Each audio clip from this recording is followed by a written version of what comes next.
Voilà, vous avez organisé, vous êtes parmi les organisateurs. Quel a été l'objectif de cette de cette assise? collecte. Merci beaucoup. D'abord, ici de dire que nous sommes une structure de recherche et d'enseignement. Et en tant que tel, organiser des colloques, des conférences, interroger la société par rapport à son évolution, c'est notre mission, c'est pour ça que l'État nous paye.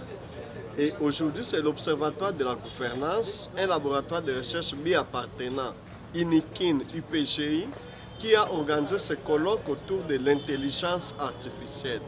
Vous savez qu'aujourd'hui, nous vivons l'époque de la guerre des intelligences.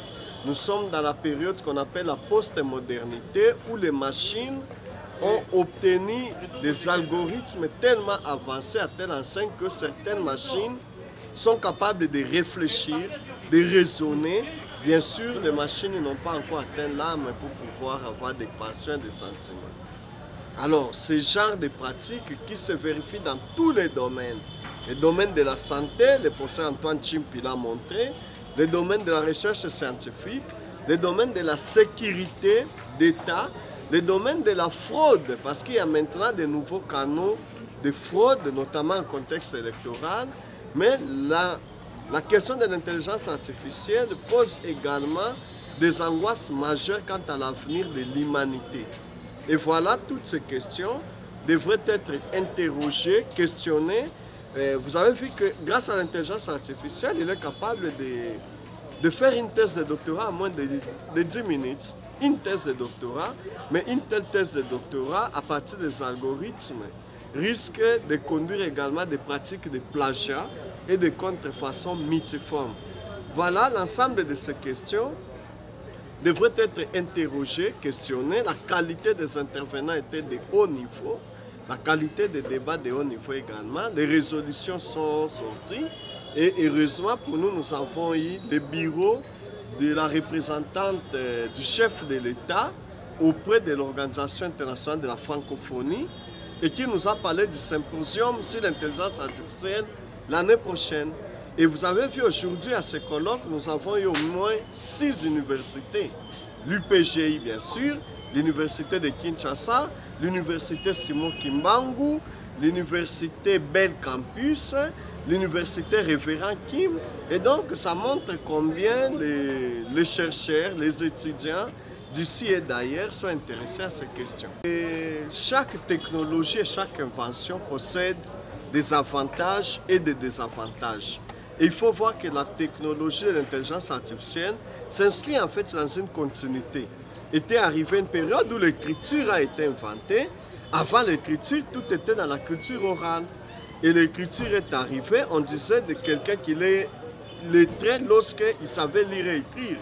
Aujourd'hui, être illettré, c'est lui qui ne sait pas lire et qui ne sait pas écrire. Alors, aujourd'hui, c'est vrai, dans tous les domaines, l'intelligence artificielle possède des avantages et des désavantages. Mais que vous le vouliez ou non, nous sommes embarqués. On ne peut pas tourner le dos à l'intelligence artificielle. Au contraire, nous devons fournir un effort de travailler, de maîtriser l'éthique et de nourrir l'intelligence artificielle des résultats de nos propres recherches. C'est l'unique solution qu'il faut faire. Le mal chez nous, c'est que jusqu'à aujourd'hui, nous n'avons pas encore une véritable politique de la recherche scientifique, des fonds de recherche scientifique pour conduire à l'invention locale. Mais rassurez-vous, que personne ne vous dise que l'intelligence artificielle n'apporte que les méfaits. C'est vrai, il y a la possibilité de frauder. Les fraudes peuvent avancer, mais la même intelligence artificielle propose également des mécanismes de lutte contre les fraudes. C'est l'exemple des logiciels anti-plagiat. Et ici à l'UPGI, où je suis secrétaire général en charge des questions académiques, vous savez que l'UPGI, c'est l'une des 2 universités au pays les plus avancées en matière de numérisation. Il y a l'Université catholique du Congo et nous qui avons un logiciel de gestion académique du début à l'inscription jusqu'à la délivrance des documents de valeur. Même les universités les plus réputées n'ont pas encore atteint ce niveau que nous avons à ce jour. Mais nous avons également fourni un effort de mettre des barrières, des sentinelles éthiques et morales. Ces sentinelles éthiques et morales, c'est des dispositifs à la fois technologiques et humains. Nous sommes derrière chaque texte, nous sommes derrière chaque travail de nos étudiants, mémoire, des licences, des masters. Nous essayons de vérifier le tout aussi par des logiciels, mais également par l'intelligence artificielle. En termes de ces colloques, les grandes recommandations, résolutions qui sont sorties ici, c'est que d'abord nous avons dit qu'il faut un mariage entre le monde académique, le monde de la société et le monde des entrepreneurs. Il nous faut une véritable politique d'accès aux technologies de l'intelligence artificielle.